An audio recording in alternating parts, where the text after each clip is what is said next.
A Metro home goes up in flames. And as temperatures, they continue to drop here, the Oklahoma City Fire Department has an important reminder. So KOCO's Audrey Goodson, she joins us live from Oklahoma City Fire Department with the latest details. Audrey.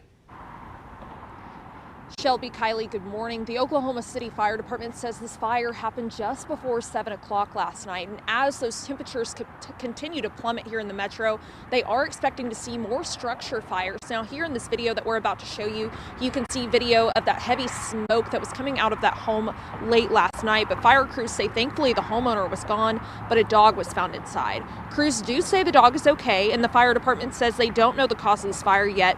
But as we see a drop in those temperatures, there are a few things you can do to prevent a fire from happening at your home. We understand everybody's trying to stay warm, but also with that becomes the risk of fire danger. You want to make sure that you're plugging your space heater directly into a wall outlet.